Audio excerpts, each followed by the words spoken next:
This is something every Australian must understand. You do not live on a continent called Australia. Australia is short for the Commonwealth of Australia, which is a foreign administrative company based on Norfolk Island. They operate under maritime law. The continent you live on is called Terra Australis. The reason it is not called Australia, because as I said, this is an administrative company, and when they founded Australia, they couldn't prove it to be non-inhabited.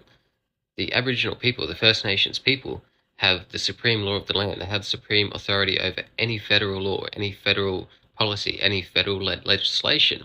These operate under Admiralty maritime law. This current referendum for the Australian voice to Parliament is a gross and disgusting assault on the Constitution, which is not even valid for the supreme law of the land. This falls under Admiralty maritime law. They've never been worried about referendum in the past. They've never been worried about referendum when they implemented mandates and policies, which were completely treasonous and illegal, by the way.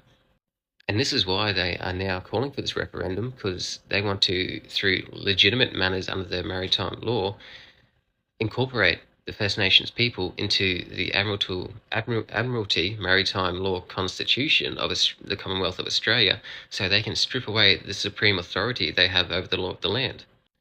Now, as I said before, you are an asset to a foreign administrative company, the Commonwealth of Australia. You fall under Admiralty Maritime Law. This is why all the terminology is used to put you under this law. This is why when you're birthed, like a ship is berthed at dock, you're delivered through the birth canal, you're given a birth certificate, which is a cargo certificate. And if that cargo certificate is not claimed by the living man in 7 years, you are considered dead at sea. So what they've done when you were born is they tricked your parents into signing this birth certificate, which puts you as an asset under this foreign administrative company. And if you didn't claim it in that 7 years, you are now dead at sea. You're no longer the living man. You're referred to as an asset, a bond of the administrative company.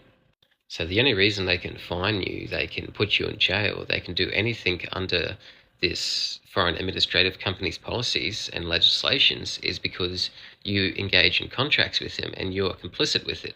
So if you cancelled your birth certificate, if you cancelled your license, if you cancelled everything to do with this foreign administrative company, you can drive around, no license, no registration, no nothing, and there's nothing they can do about it in a Supreme Court of Law if you understand your rights that are the supreme rights under the law of the land. Of course, it's going to give you a lot of trouble, but there's nothing they can actually do about it. The law of the land is simple. Do not do harm to people, do not steal, do not commit fraud, which is everything these governments have done.